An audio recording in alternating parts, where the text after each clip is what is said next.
coming out here after 30 years. Yeah, I ain't got nothing, but I'm gonna have something because I'm rich in personality, you know, and I'm rich in love. My family love me, and that's really all that counts. Hey, shout out to everybody out there on Team Banky Pound, man. I appreciate the love. I appreciate the support. Boom, boom, boom, boom. We out here pushing positive energy, man, 24/7, 365. Trying to keep the youngins alive, man. That's what we trying to do. Trying to keep them free and alive, man. Shout out to everybody, man, who follow this movement, man. Everybody who rock with me. Everybody who tune in, tap in every day.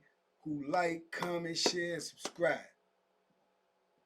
Like, comment, share, and subscribe is important, man. Helps grows the channel, man. It helps spread us out throughout the algorithm. That's what we need. Don't know right now, but it look like they playing some games with us, man. We've been at 102,000 for about 4 months.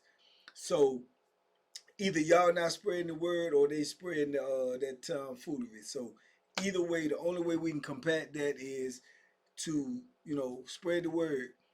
Tell a friend to tell a friend to tell a mama, man. Let's get it. Let's go. We got some youngins to reach out here, man, and we ain't got a day to spare. So I appreciate the love and everybody who out there spreading this message, man. Let's go. Let's get it. The other message is, man, we on 22 days countdown, man, before the meet and greet. Get your tickets, man, at Hardcore Boxing News. Cash App Hardcore Boxing News. Get your ticket. It's going to be an exquisite meal. It's going to be drinks. Everything is going to be going down. We're going to have a DJ. We're going to play some trivia. We might even tell some stories, but it's going to be historic. It's going to be our first one, hopefully of many. So y'all lock in, man. Go get your tickets. Tune in. Tap in. Pull up on me. Let's go. TBP Nation, big love, man. Hey, man. I've talked about this situation a lot, but not in depth. Um, Specifically, I don't think I did a video on the building. But anybody from them 90s that was on Greensville will understand what I'm talking about when I say building 7.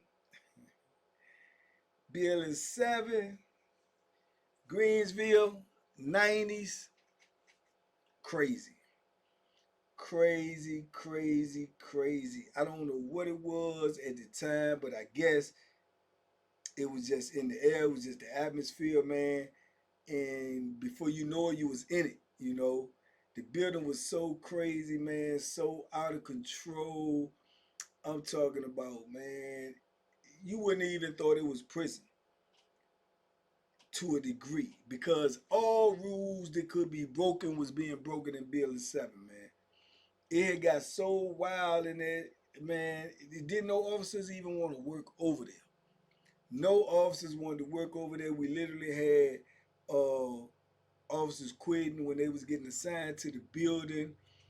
It ended up coming down to they only had like a few officers that would work the building, which resulted in us in that building being locked up more than usual because there was no officers to really work the building besides the booth officer. So we had to be locked down. Man, that caused dudes to start jerking their door open, caused dudes to start bucking count. Man, it was something like I hadn't seen before and not really since, you know, because it's certain rules in penitentiary, man. Did they gonna they're gonna abide by them rules because they have to. You know what I'm saying? There's certain things got to go like the count. You can't mess the count up. I don't care where you at on any institution, you cannot mess that count up because that count has to leave that institution and go to CCB, Central Control Base. And they have to know that everybody is accounted for on that prison. I'm telling you right now, in Building 7 in the 90s, man, sometimes them people would just do a log-in count, man, a cookie cutter count. They ain't coming in there like that. They definitely ain't coming in there like that and doing no count because they were scared. They were scared, man. Dudes was just bucking, man. It was so much weed in the building. They drinking in there all the time. Dudes is fighting. Man, dudes is walking around with the Bethlehem in their hand. It was just insane, man. And you had to be cut different to be in that building. So many dudes was checking out of the building going to PC because they ain't even want to be in that building. They ain't even want to be in there. You know, it was just chaos. It was a lot of chaos going on. It could be 1, 2 o'clock at night, man. You could be on the other side, not in the block that you supposed to be in. You all the way over here in somebody else's pod. Man, the officers was so nervous, pervers. They was letting dudes do what they want to do just so the dudes wouldn't target them. It was wild, man. It was wild, man. I'm telling you, you usually locked up in the penitentiary, man, by, at latest on the weekend, probably about 11 to 12, something like that. Man, you had dudes out, man, 2, 3, 4 o'clock in the morning, walking up and down the tier, smoking weed. Yeah, man, this joke was crazy, man. I told y'all a couple of stories out of that building before. I can remember, man, when dudes was laying by the side door waiting for them to open the door for a CO to come in, just so the side doors could be open. And dudes is plotting and ducking because they bucking on our wreck and on our, then that's how to say so much. Dudes was gonna run out the building and go all the way down to the gym just to try to play some basketball. And we don't even supposed to be out of the building at all. And they going down to the gym because the gym got, other people in there that ain't on the status that we on. And they trying to run, man, you talk about 7, 8, 9 dudes, man. Now, normally on the regular institution and regular stuff going on, man, they going to give you an escape charge for that, dog. They going to give you a straight escape charge requires you to go back to court and get some more time, some real time. Not no penitentiary time, some more time added on to your time. So this is how out of control the building was. The only reason now, looking back in retrospect, that I think they was letting dudes get away with that because I think they was scared of job security. I think if they would have reported half of the stuff that was going on in that building, people was gonna get fired in higher positions. So they just kept trying to come up with solutions and solutions to get the building under control because females was coming over there, they was getting assaulted, they was getting grabbed on, man, all up on their buttocks, all on their breasts, they leaving out there crying, they talking about quitting and, filing, all types of stuff. It was just insane in there, man. Dudes might come from upstairs when they heard a female working downstairs, or vice versa. They'll come upstairs, come all the way down to our block, go jump in the shower, be gunning the broad in the shower. They don't even sleep in the building. I mean, in the pod. Come to the bars. If the lady see that they won't let them go in the block, they'll stand right there in the salad port and start gunning the broad, man. Some of them will pull masks over their face, cut the holes in the hood, in the scully, and just, whip out on the broad. Man, it was insane, dog. I'm telling you, man. And it's wild when I look back at it now because when you right in the middle of those type of things, you can't even see it. It's like normal. It's like in your mind it's out of control, but it is normal out of control. That's how you be feeling. But looking back at it now that you completely out of it, man, this was crazy. I mean, straight crazy, man. Dudes won't really worried about anything, man, besides, getting the rumbling or going to war with somebody. I'm talking about worried about anything like from the police. They won't even tripping. They won't trying to hide no weed. They won't trying to hide the Bethlehem they had. They making wine straight up. They ain't trying to hide the smell. None of that is going on. It's just chaos. And it was going on for a good minute, and then they started trying to get control of the building. That's when they implemented all this stuff so they wouldn't have to send it out to Richmond. They started just trying to get control of the building itself. That's when you got the Trent came into play. That's when you got the McGinnis came into play. That's when all of them dudes, they was recruited just to get that building. It was mainly that building, 7 building. They was recruited to get that building under control. And to be honest with you, they couldn't have picked 2 better dudes. Cause both of them was blip the blurry, man. Both of them jokers was Tata. Trent go all the way back to the wall. He known to be a big old rough, go hard fight CO anyway. Now he done moved up in the ranks, where he like a unit manager. And Trent was from the old school. He ran the penitentiary like the old school. He the one that was letting the officers fight. And fight the inmate. If you want to run your mouth with him, go ahead and run with him. If you don't run with him, leave him alone. He was one of them type of dudes. McGinnis, Straight police. Straight police. But he was straight gorilla though. He'll go hard. Big old tall military, ex-military dude, you know, cut up, scar on his lip, scars on his face, and he going straight to your chest piece. Real talk. He going straight to your chest piece. He can chest to chest with you. Go to your cell. You know what I'm saying? Straight like go, yeah, go to your cell. What's up? Pop his head all ready to rumble. You know what I'm saying? Creeping around at night like a cat burglar, sniffing in cells. Hey, open this door. Coming up in there when you sleep, cause he smell wine. Coming in up in there when you sleep, cause he done looked in your cell and seen people that got so comfortable in the building. They laying in there asleep with the Bethlehem right beside him. He looking in cells, flashing. Open that door, open it. He coming in, snatching the knife, and jump on you, calling people, lock you up. I mean, it was crazy, man. We was literally in a war zone right there in the building. We was in the middle of a straight war zone. And some dudes that got so comfortable with it, did like when the rules started being back implemented, dudes couldn't adjust because you got that little taste of freedom. Like, man, we could take this jump over. That's when that's when they start separating dudes. That's when hey, lock them up, lock them up. Hey, ship, you gone, get them up, getting you up off the compound. But they was weeding them out slowly but surely, slowly but surely.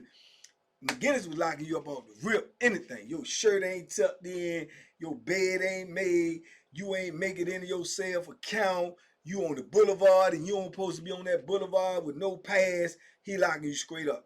He started locking up so many people, they cleared out the next building. So what you had, 7, 8, 9, they cleared out like the bottom half of 8 building and turned it into a jail because the regular jail D unit was already full up. So they started moving dudes around and created a whole jail because McGinnis was locking so many people up. It was like he had orders, him and Trent, do what you got to do to get the building under control. We don't care. We don't care. You break the rules or whatever, do what you got to do. And that's what they was doing. That's exactly what they was doing, man. Dudes was getting shipped up off of that joint, getting locked up. You ain't had no chances with McGinnis.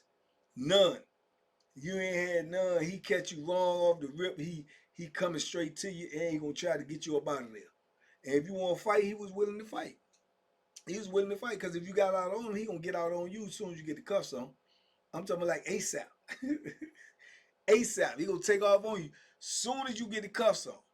You know, he the one I tell you they were so emboldened in Building 7, man, when Trent and McGinnis was sent to take over the joint.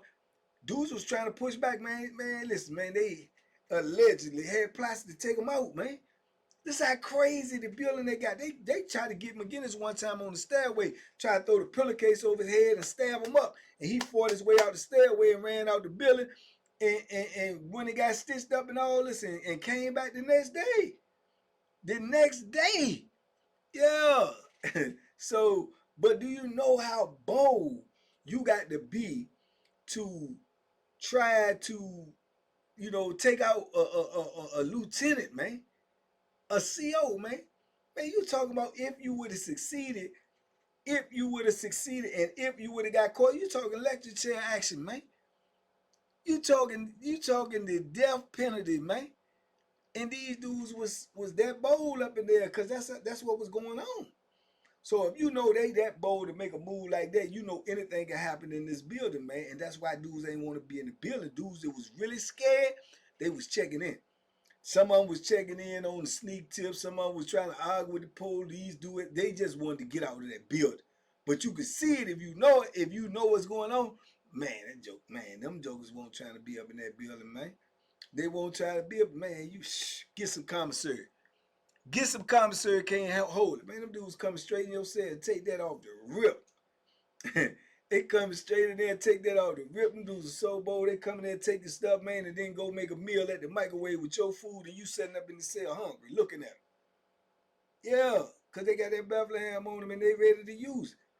So you had dudes like that in there that was becoming victims and they couldn't take it and they were scared to fight back. So they was trying to find a way to get out of the building. You had the officers trying to find a way to get out of the building. Man, there was so much gunning going on with the women. The administration them over there told them, deal with it. We ain't writing no more. And we ain't accepting no more of them charges. That was the worst thing they could have did then, because now every time you turn around, somebody got their stuff out, gunning any broad that come in there. Dudes that won't gunning was gunning. Because they know they ain't writing no charges. You know, dudes will stop snatching. There won't no whole lot of snatching going on because you get to run in your mouth. Dudes gonna take off on you. Bang, bang, bang. Take you over there by the washroom. Bang. Hey, come on over here by the. We ain't got to talk about it. Go over there in the little joint. Bang it out. And dudes that couldn't fight, they ain't want no parts of that. See, a lot of times dudes would stay off a dude because, or a dude to be snatching because he know a dude really don't want to get locked up. Dude really don't want to trick himself out of position. He don't want to go to hole. He don't want to get transferred. So you got a little leeway. Oh man, shut up. You and dude might be like, man, you shut up. Knowing that he don't really want to do nothing. Knowing he ain't, who you talking to? I'm talking to you. Because he know he playing at 50. He ain't gonna do nothing. He ain't gonna bust a grape. Sometimes you get both of them snatching. This one scared and this one glad up. They snatching with each other. They ain't gonna do nothing because they playing the odds. They look at what you got going on. Oh, he got a store box. Oh, he be running the parlay. Oh, he be gambling. Oh, he got a visit every week. Oh, he always on the phone. They know if you get locked up, all that's out, all that's gone. So all they do is watch your habits. They see how you move. They see what you got going on. That's when they think they can play with you verbally. You know what I'm saying? They'll play the odds. Man, they gonna get all that up for me. You know what I'm saying? That's how they be thinking. But sometimes they hit the lottery, you know. But when we got conditions going on like this, like what was going on in 7 Bill, all that's out the window. Because dudes ain't worried about really getting locked up. So you can't be running your mouth because dudes gonna see if that's real, man. You know, so them type of dudes was trying to get up out that building because, you know, they had to cover them and pull it up off of. They can't snatch no more. They can't hold a commissary if they ain't built to hold it. They can't have nothing. Their TV might get going. I seen a dude go straight up in another dude's room. And the dude had a roommate. You know what I'm saying? But both of them was soft as cotton candy. Go straight up. His TV blew up. He went straight up in their cell, unplugged their TV, took it out, put it in his, took his blowed up TV, took it to them and gave it to them.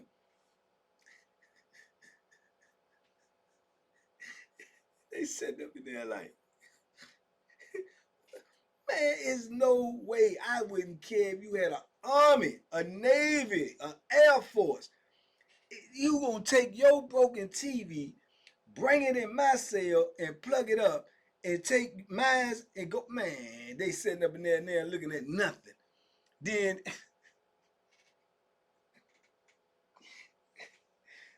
I know it ain't funny, man, but it ain't no, it's no limit to cowardness, man.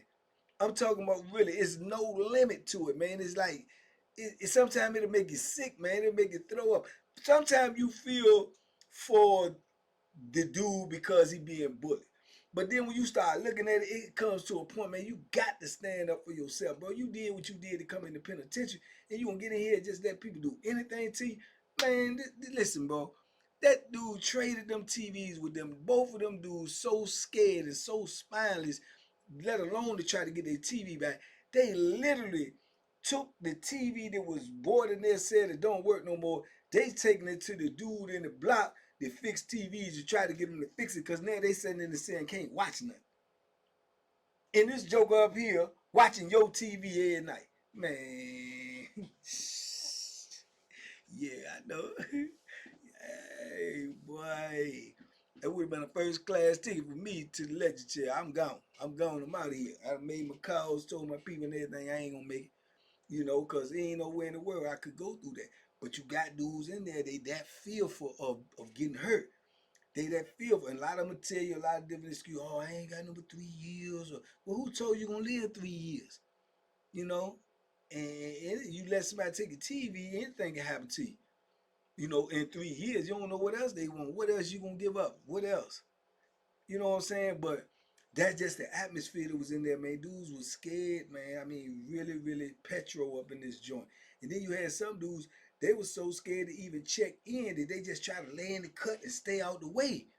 They were scared to check in because they didn't want that name on their tag because they still had a whole lot of time to do. But they really won't build for none of that type of drama. But when you in the penitentiary, you don't get the chance to make them choices, man. You don't get a chance. You in the war zone, man. You gotta go to war sometime. That's just what it is. You know, I told you, everybody a soldier until it's time for war. That's when you really find out who a soldier. You know, at the time, me and Dixon was in the cell together. We weren't tripping on nothing.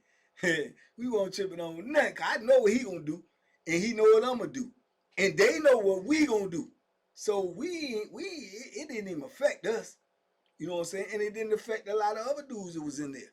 It just affected the dudes that was scared, and it affected, you know, the way that the administration was dealing with us, cause they was, you know, they was determined to get it in order. And I ain't gonna lie to you, boy, they won. They won. They got it in order. They got it. Took a minute, but they got it in order, man. But they broke every rule in the book. Every rule in the book.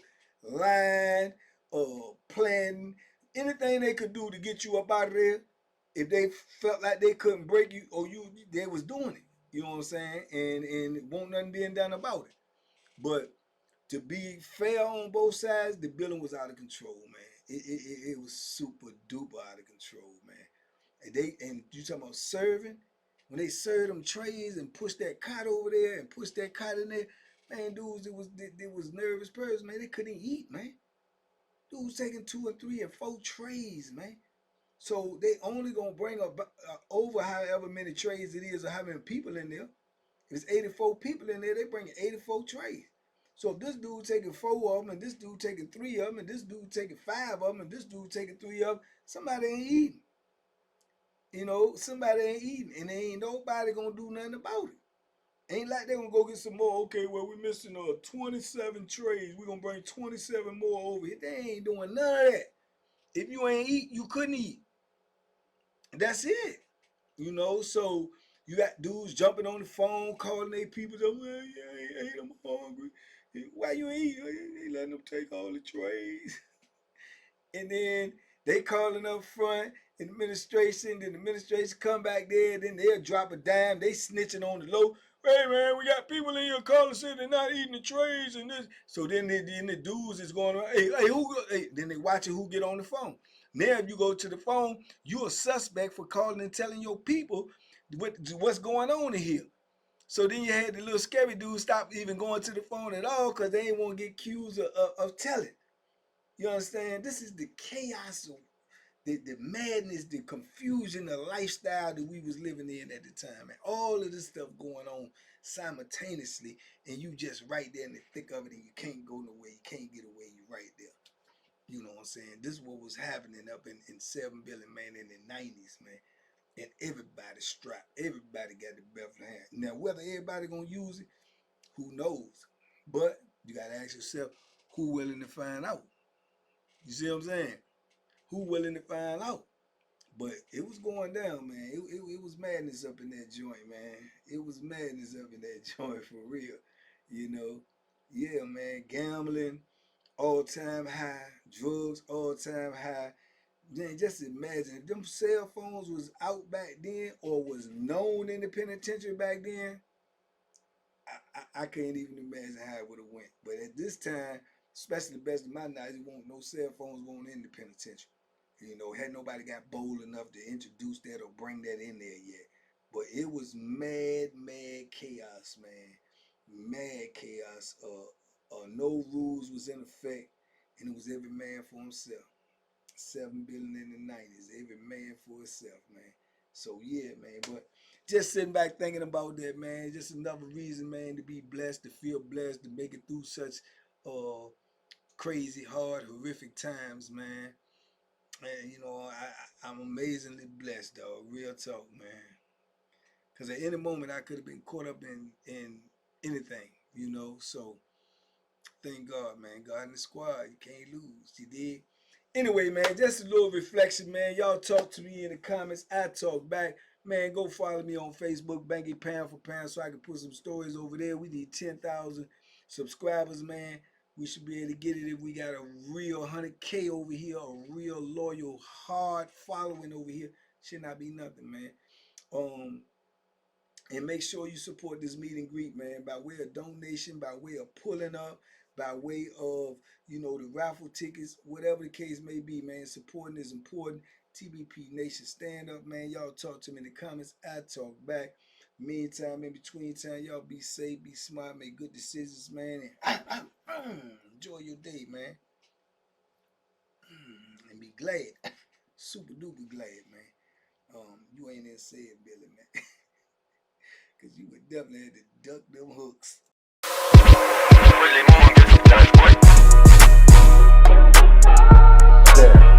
The banky special. Yeah, Pure deliciousness. pure deliciousness, man.